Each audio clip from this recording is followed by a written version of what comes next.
In the last section, we looked at different types of radioactive decays, alpha, beta, gamma, and how to calculate the energies involved in those radioactive decays.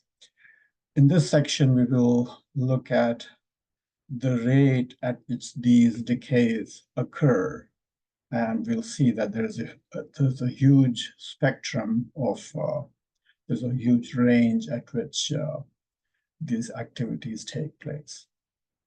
So different unstable nuclei decay at different rates. A measure of that rate is called half-life. Half-life is the time in which half of the initial nuclei decay. So if you start with, say, 10 grams of a radioactive material, how long does it take for 5 grams of them to have already decayed? So that's half-life. Another way of thinking about half-life is that a given nucleus, a given radioactive nucleus has a 50% chance of surviving one half-life. So there's a 50% chance that a certain nucleus will survive one half-life. Half-life is represented by lowercase t with a subscript of 1/2.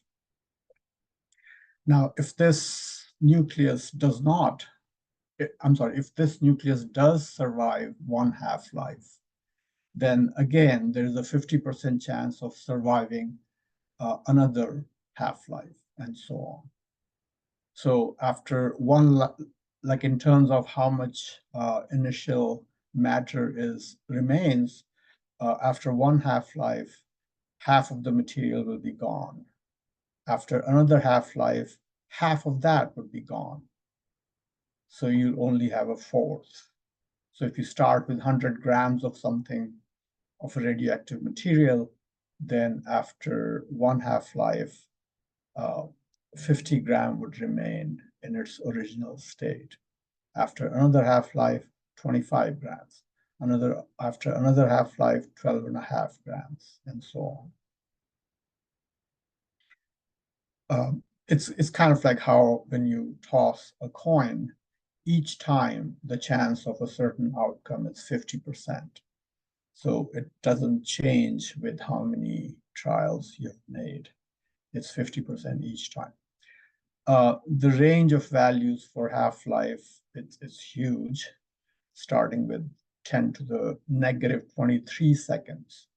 So some radioactive nuclei are extremely unstable, and these represent the least attractive nuclear force. On the other end are nuclei which are as good as stable. Their half-life is 10 raised to 16 years. So they hang around for a long period of time. Here's an equation which expresses how number of radioactive nuclei changes with time. So if you start off with N0 nuclides, or if you start off with N, that's your starting value, then after a time t, N, the remaining nuclides will be N0 times e raised to negative lambda t. Lambda is a constant called the decay constant, and its SI units is per second. A larger value of lambda means that the half-life is shorter and the nucleus decays faster. If you divide both sides by N0, N over N0, and if you're interested in the half-life, then after one half-life, N over N0 will be 1/2.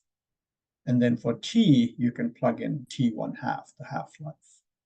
So 1/2 equals e raised to negative lambda T 1/2. If you take the natural log of both sides, you end up with natural log of 1 minus natural log of 2 from here equals negative lambda T 1/2. And then eventually you end up with lambda equals well, natural log of 2 divided by t1/2, and natural log of 2 is approximately 0.693. So the decay rate and half-life are related by this equation. If you know one, you can find the other. There are many practical applications to this knowledge about radioactivity and the rate at which radioactivity takes place. One of them, a common application, is called carbon-14 dating. Now, any naturally occurring sample of carbon has different isotopes. The most common or the most abundant is the carbon-12, that's the stable one. But then it also has some amount of carbon-14. In fact, it's a very tiny amount. 1.3 parts per trillion of naturally occurring carbon is carbon-14. The half-life of carbon-14 is 5,730 years. Now, we know that any living organism has carbon. So as long as the organism is alive, there's a balance. Carbon-14 is decaying, but then the body is also producing fresh carbon and therefore fresh carbon-14. However, once the organism dies, then no more fresh carbon is being produced, and therefore the amount of carbon-14 will decrease over time. And the rate at which it decreases depends on how long it's been dead. And that's kind of the underlying principle behind trying to estimate how long ago a certain fossil existed or originated. So when organisms die, carbon-14, the proportion of carbon-14 decreases due to the decay. So the amount of carbon-14 in a sample once alive can be used to date it. One very famous use of carbon-14 was to date what's known as the Shroud of Turin. And it turned out that the Shroud of Turin was actually 1300, from the year 1300, and not the time that Jesus lived. And the actual measurement that was made in 1988, it was found that 92% of carbon-14 remained at that time. A related measure, a measure related to half-life, is called the activity, which is basically the rate at which the decay is taking place. So activity is the rate of decay defined as the number of decays per unit time, Activity is represented by capital R. So according to its definition, it's delta N over delta T, the amount by which the number of nuclei decreases, delta N divided by the time it takes for that decrease to occur. The SI unit for activity is becquerel, BQ, capital B, lowercase q. And 1 BQ basically is 1 decay per second. So the activity of a sample is 1 becquerel if 1 decay occurs every second. There's another common unit, not SI, but it is a common unit for this activity, which is called Curie, represented by uppercase C, lowercase I. And 1 Curie is defined as the activity of 1 gram of radium, 1 gram of radium. And the conversion factor is 1 Curie is equal to 3.7 times 10 raised to 10 becquerel. Activity depends on two things. One, it depends on how much radioactive substance is present, and two, what the half-life of that element is. And the relationship is as the number of radioactive nuclei increases, the rate also increases. And in terms of half-life, if the half-life increases, the rate of decay decreases. So these two relationships can be combined into this proportionality statement. Activity is proportional to n over T1/2. So if you double the sample of the radioactive material, then the rate would be doubled. If you double the half-life, the rate would be 1/2. So starting with going back to how the rate, the activity is defined, delta n over delta t, and then using our relationship for n as n naught e raised to negative lambda t, this one here.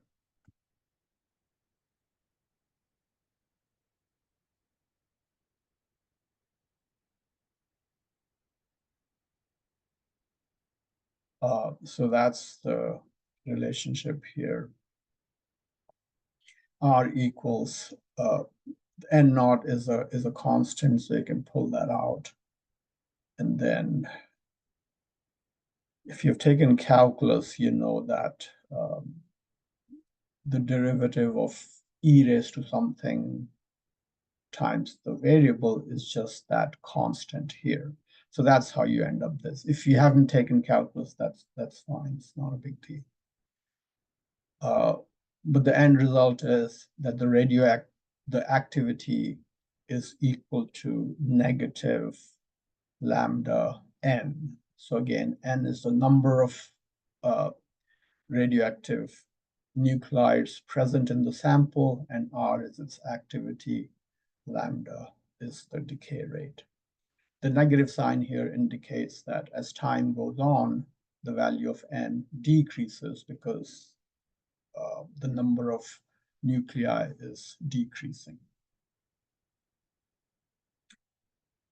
In many calculations, we ignore this negative sign as long as we realize the significance of it. So R is lambda n. Lambda was 0.693 over T1/2, so R equals this expression. So as time goes on, n decreases, and so does R in the same manner. So this is the same exponential equation that holds for n, also holds for R. R naught would be the starting decay rate, and then R would be the decay rate after time t. Let's look at problem number 45.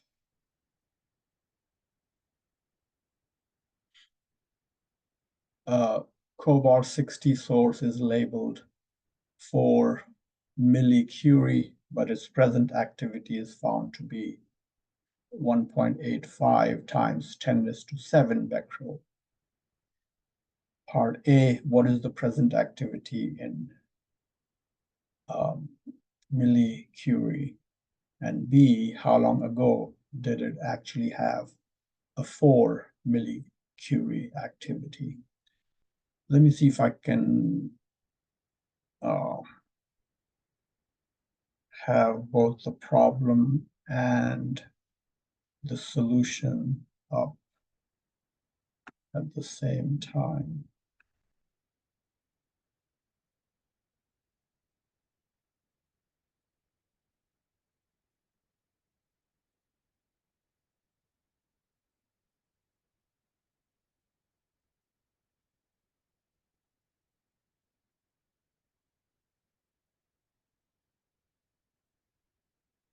Okay.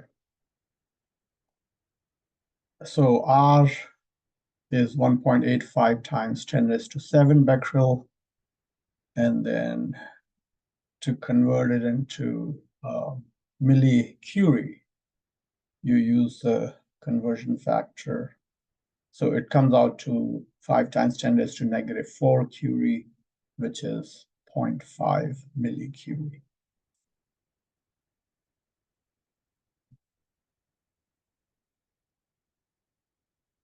So that's the activity in millicuries. For part B, we'll need to know the half-life of cobalt-60. So you can look that up. Half-life of cobalt-60 is 5.2714 years, which means lambda is 0.693 over T1/2, or this, and that comes to 0.13146. So you're starting with, or you're interested in finding the time in the past at which the activity was 4 millicurie. So that's, you're going to take this as your initial activity. So R naught is 4 millicurie, and R, which is at present, is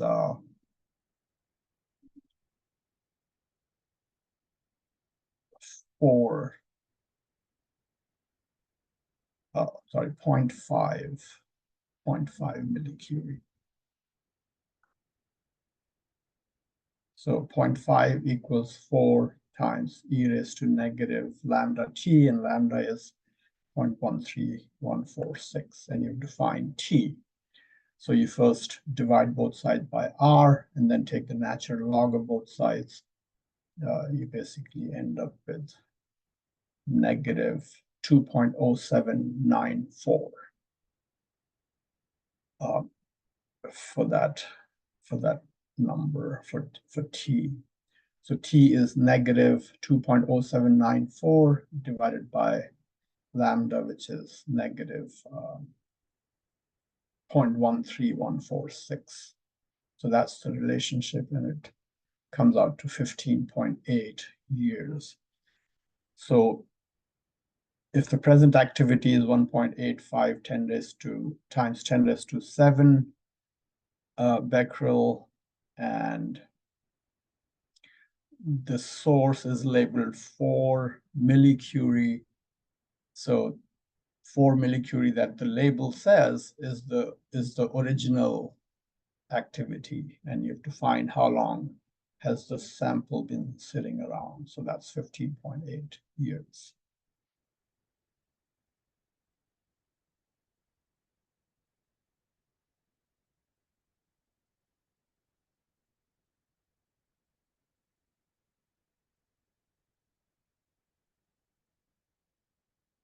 This is problem number 50. Natural potassium contains 40 K40, which has a half-life of 1.277 times 10 raised to 9 years. So potassium 40 is a radioactive isotope. And what we have to find is what mass of potassium 40 in a person would have a decay rate of 4,140 becquerel. And then what is the fraction of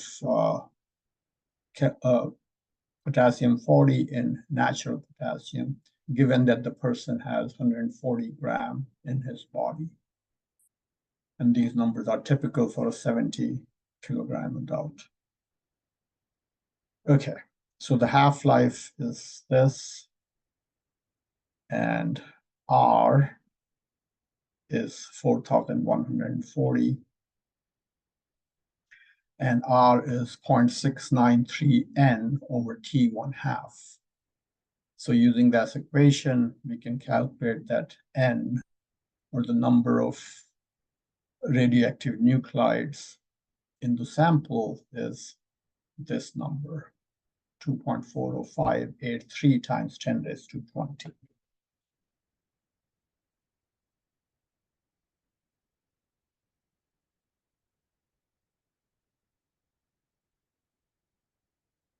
So 40 grams of potassium this is the Avogadro number. 40 gram would be 1 mole of potassium. So that has the number of nuclei is equal to the Avogadro number, which is 6.022 times 10 raised to 23. If you need a refresher on Avogadro number and the number of moles and the mass and stuff, you can go back and look at it either in a chemistry textbook or you can just Google it. So 6.022 times 10 raised to 23 nuclei have a mass of 40 grams. So one nucleus has this mass. And so 2.40583 times 10 raised to 20 nuclei, which is the number we found here, will have this mass, which is 1.598 times 10 raised to negative 2 grams.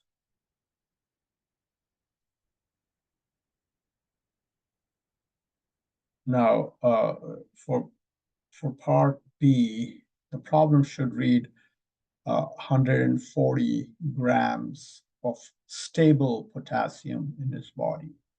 Not the total amount of potassium, but the stable potassium.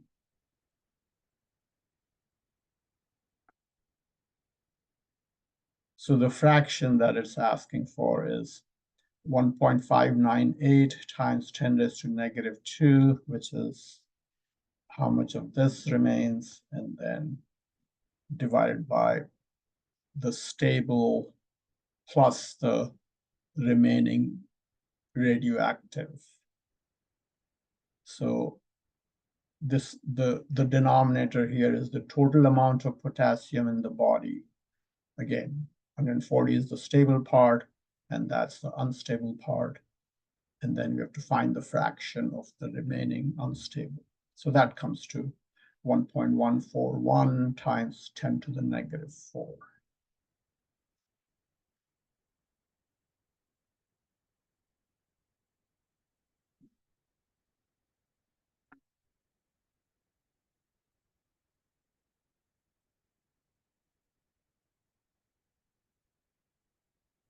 Okay.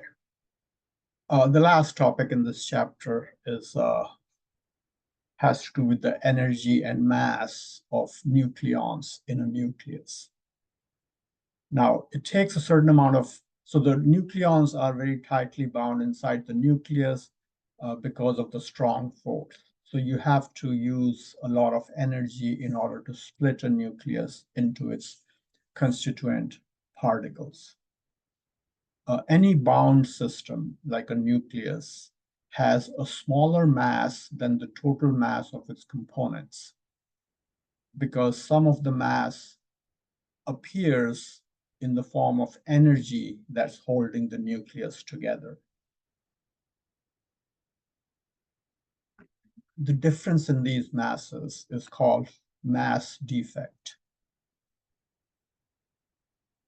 And the relationship between binding energy and the mass defect is given by Einstein's equation, m E equals mc squared. So mass defect, represented by delta m, is binding energy divided by c squared. Now, mass defect is defined as the total sum of the mass of the constituents minus the total mass of the nucleus.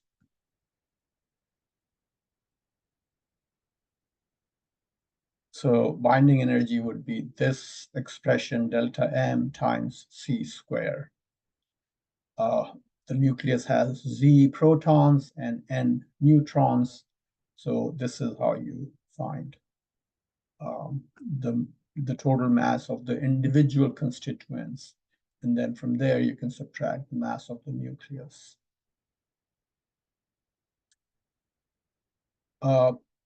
Here's a graph which shows binding energy per nucleon as a function of A.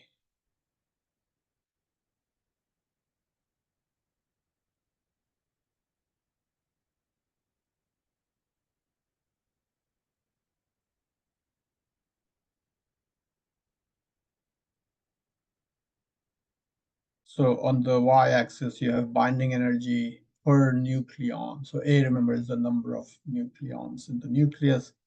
On the x-axis, you have uh, the number of nucleons, or A. So if you look at the shape of this curve, for smaller nuclei, you have a smaller value of binding energy per nucleon. But then as the nuclei become heavier and heavier, the binding energy per nucleon also, it increases. And then beyond a certain point, there is a slight decrease.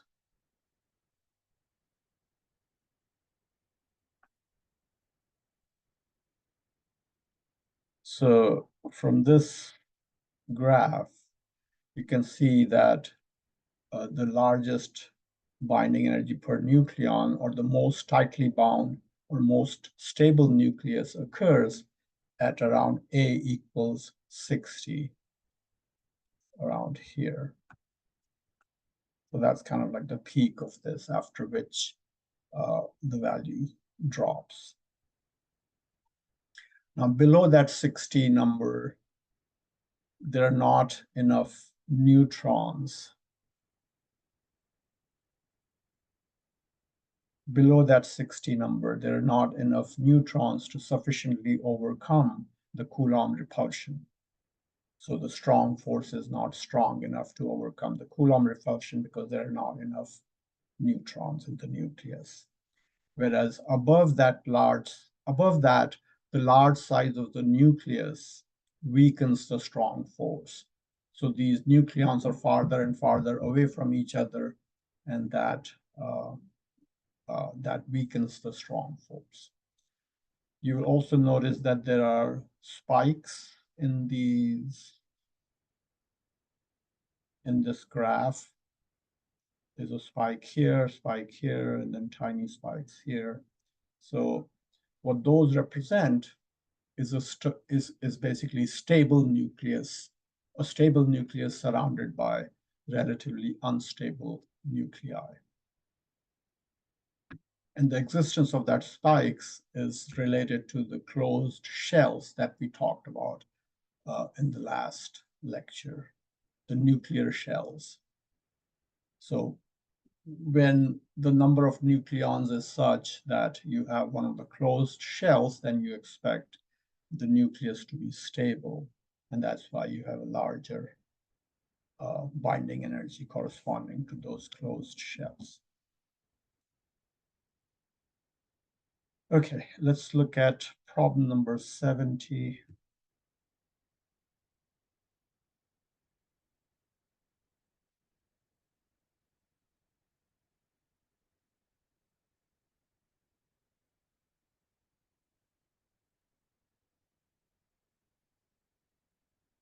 Iron 56 is among the most tightly bound of all nuclides. It is more than 90% of natural iron. Note that iron 56 has even numbers of both protons and neutrons, which is one of the factors which makes a nucleus stable.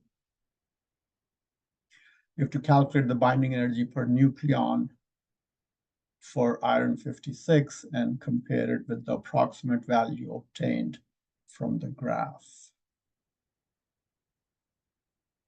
So binding energy per nucleon is given by this equation.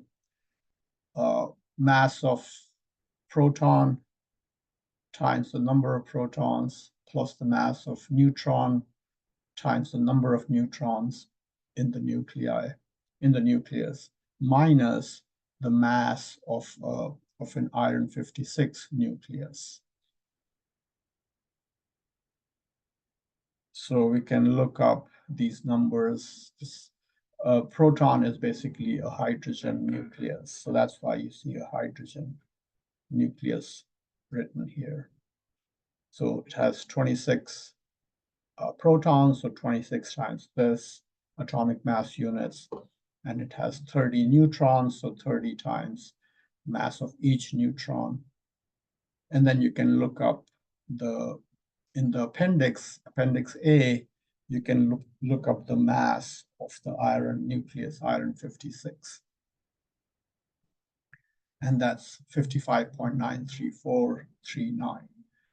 So that would be the numerator here is the binding energy once you multiply it by C squared, or 931.5. But then the problem is asking for not the total binding energy, but binding energy per nucleon. So you divide it by the number of nucleons in the nucleus, which is 56. So that comes to 8.790 MeVs. And if you look at the graph, it's approximately the value shown in the graph. So that ends our discussion of nuclear physics.